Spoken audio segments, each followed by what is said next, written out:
Confidence is not what makes people trust you. It's what makes them stop checking whether they should.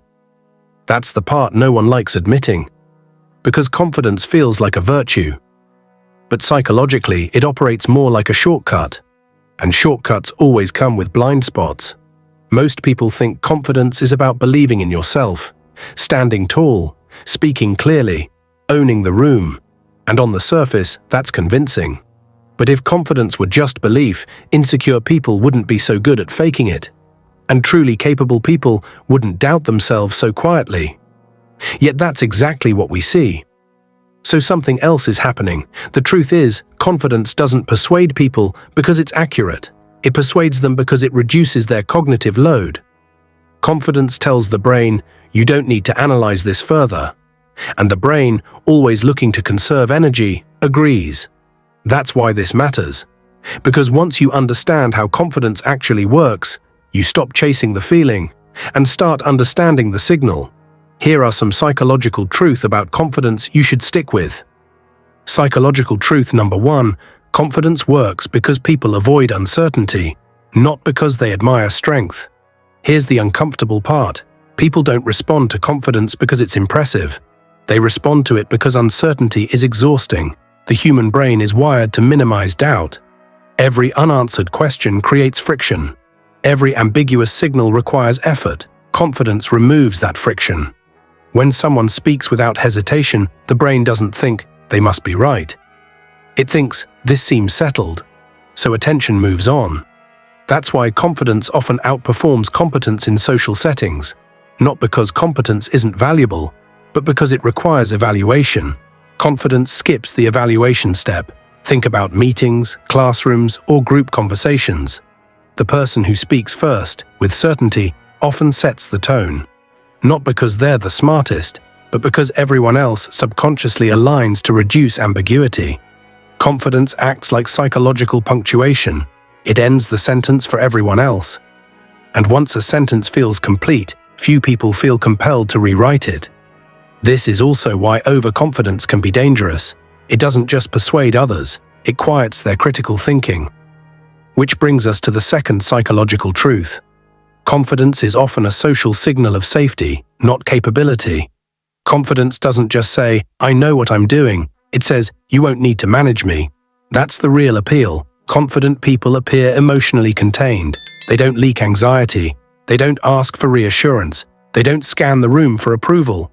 And that makes others feel safer. Not inspired, safer. In social systems, safety is power. People gravitate toward those who seem internally regulated. Not because they want to follow them, but because they don't want to carry them. This is why someone with average skill but strong composure often rises faster than someone more talented but visibly uncertain. Uncertainty creates invisible labor. When someone hesitates too much, explains too much, or second guesses openly, the people around them start compensating. They reassure, they adjust, they stabilize, and over time, that creates quiet fatigue. Confidence removes that burden. It tells others, you don't need to hold me together. And that alone elevates social standing. But here's the part most people miss. This doesn't mean confident people are more stable. It means they appear less costly. Which leads to the third psychological truth.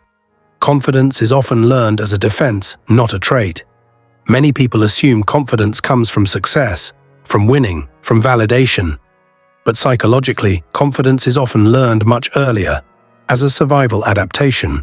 Some people learned that certainty prevented questioning, that decisiveness stopped interference, that projecting control kept others from stepping in.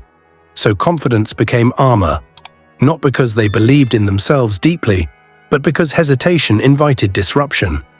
This is why confidence can coexist with deep insecurity. And why losing confidence feels so threatening. It's not just about self-image, it's about losing protection. For people who learn to rely on confidence as defense, doubt feels dangerous. Not uncomfortable. Dangerous. That's why challenges to their certainty feel personal. Why they react strongly to being questioned. Why they double down instead of reflecting. Confidence, in this case, isn't openness. It's containment. And that containment is often mistaken for leadership. But leadership requires tolerance for uncertainty. Confidence often avoids it. Which brings us to the last psychological truth. The most influential people are not the most confident, but the least reactive. This is where instinct breaks down. We're taught to admire certainty, but influence doesn't come from certainty, it comes from non-reactivity. The people who shape rooms don't rush to prove themselves. They don't overstate, they don't collapse under challenge, they pause, and that pause creates gravity. Non-reactivity signals something deeper than confidence. It signals internal security.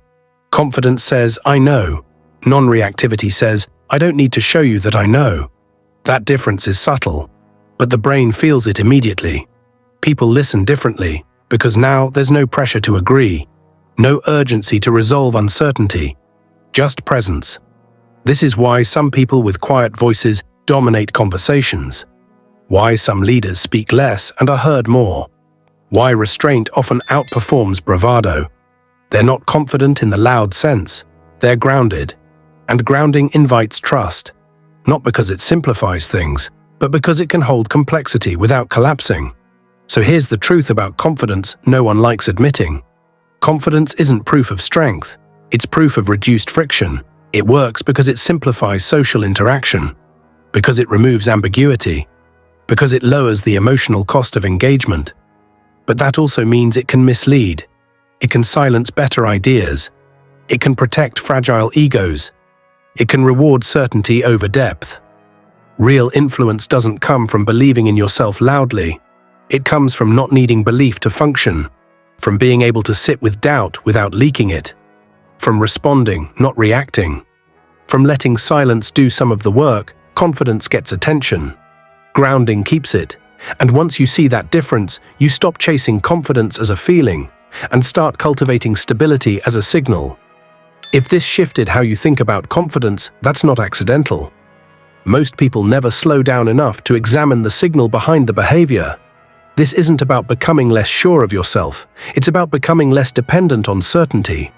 If you want more conversations like this, the quiet kind that explain what you felt but never named, you can hit the subscribe button. That's all for now.